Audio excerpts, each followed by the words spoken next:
আসসালামু আলাইকুম প্রিয় ভাই ও বোনেরা। প্রাপ্তবয়স্ক সুস্থ মুসলিম সকল নারী পুরুষের জন্য রমজানের রোজা রাখা ফরজ। রমজানের রোজা নিয়ে নারীদের জন্য কিছু স্বতন্ত্র মাসালা রয়েছে, সেগুলো জেনে নেওয়া জরুরি। আজ বলবো রমজানের রোজা সংক্রান্ত নারীদের প্রয়োজনীয় মাসাইল। ১. রোজা অবস্থায় পিরিয়ড শুরু হলে করণীয়।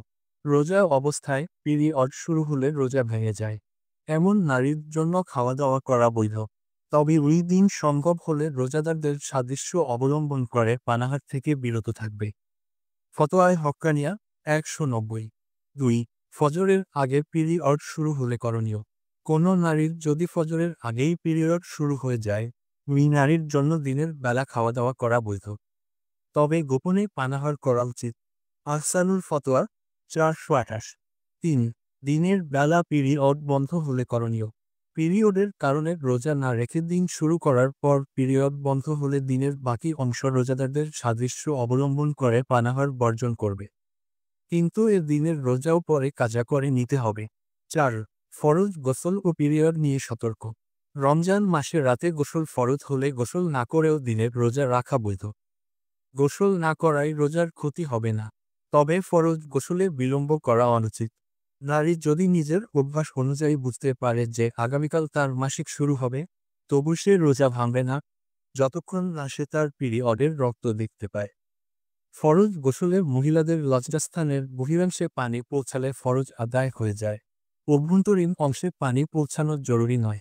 আর রোজা অবস্থায় মহিলাদের ভেতরাংশে যেন পানি না পৌঁছে সে ব্যাপারে সতর্ক থাকতে হবে, কেননা ভেতরে যাওয়ার দ্বারা রোজা ভেঙে যাবে। ৫. ঋতুস্রাব ১০ দিনের বেশি হলে করণীয়।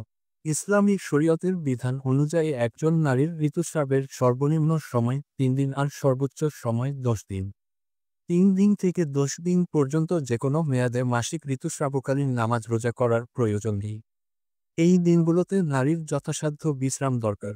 এজন্য ওই দিনগুলোতে ইসলাম নারীকে নামাজ রোজা থেকে দায়মুক্তি দিয়েছে।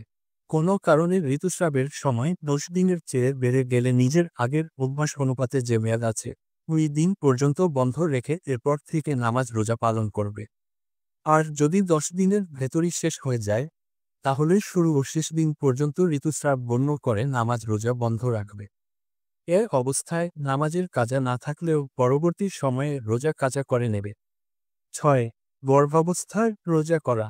অন্তঃসত্ত্বা নারীকে যদি কোনো মুসলমান পরহেজগার অভিজ্ঞ ডাক্তার বলেন রোজা রাখলে তার নিজের বা গর্ভের বাচ্চার প্রাণনাশের বা মারাত্মক ক্ষতি হওয়ার আশঙ্কা রয়েছে, তাহলে সেই নারী রোজা নাও রাখতে পারেন, পরে শুধু কাজা করে নিলেই হবে। তিরমিজি ১৫২। ৭. স্তন্যদানকারিনীর রোজা। স্তন্যদানকারিনীর রোজার বিষয়টিও অনেকটাই অন্তঃসত্ত্বার রোজার মতো, অর্থাৎ স্তন্যদানকারিনীর রোজা রাখলে যদি দুগ্ধপোষ্য শিশুর মারাত্মক ক্ষতি হওয়ার প্রবল আশঙ্কা থাকে, তাহলে তিনি রোজা না রাখতে পারেন, তবে পরে কাজা করে নিতে হবে। ৮. ওষুধ খেয়ে ঋতুস্রাব বন্ধ করে রোজা রাখার বিধান। পিরিয়ড অবস্থায় নামাজ মাফ, আর রোজা পিরিয়ড অবস্থায় রাখা নিষেধ। এই রোজা না রাখাতে তাদের কোনো গুনাহ নেই, তবে পরে তা কাজা করতে হয়। এজন্য রমজান মাসে পিরিয়ড হলে তা নিয়ে মনক্ষুণ্ণ হওয়ার কারণ নেই। তবে কেউ যদি শুরু হওয়ার আগে ওষুধ বড়ি খেয়ে পিরিয়ড বন্ধ রেখে রোজা রাখেন তবে সে রোজা সহি হয়ে যাবে, ফলে তা আর পরে কাজা করতে হবে না। ঋতুবতী নারীর জন্য উত্তম হল স্বাভাবিক অবস্থায় থাকা এবং আল্লাহর ফয়সালায় সন্তুষ্ট থাকা। ওষুধ ব্যবহার করে রক্ত বন্ধ রাখার প্রয়োজন নেই, কেননা ইসলামের মহিষী সব নারী এমনটিই করেছেন। তবে যদি ওষুধ দিয়ে রক্ত বন্ধ করে দেওয়া হয়, তাহলে রোজা রাখা যাবে এবং রোজা হয়ে যাবে। ৯. সন্তান প্রসবের কতদিন পর রোজা রাখতে হবে।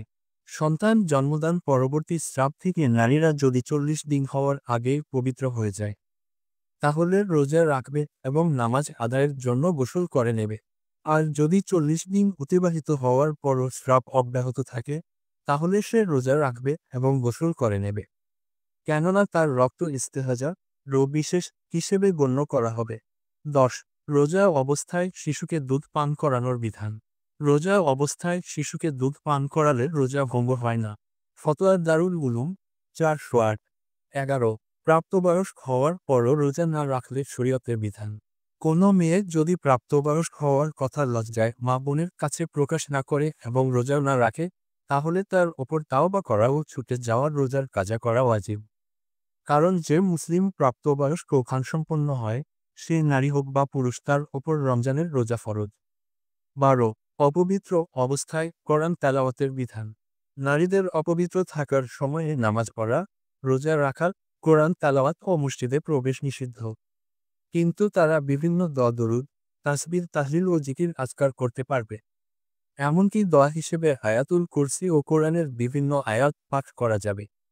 এতে সওয়াব পাওয়া যাবে। ওই সময়ে দোয়ার অর্থবহ আয়াত বা সূরা দোয়ার নিয়তে পড়া জায়েজ। যেমন দোয়ার নিয়তে আয়াতুল কুরসি বা সূরা নাস ও ফালাক ইত্যাদি পড়া জায়েজ হবে। 13 লিপস্টিক লিপজেল ব্যবহারে সতর্ক। রোজা অবস্থায় নারীরা লিপস্টিক বা লিপজেল ব্যবহার করতে পারবে, তবে সতর্ক থাকতে হবে যেন মুখে চলে না যায়। যদি মুখে চলে যায় তবে রোজা মাকরুহ হবে। গলায় স্বাদ অনুভব হলে রোজা ভেঙে যাবে। কিতাবুল ফতোয়া 398।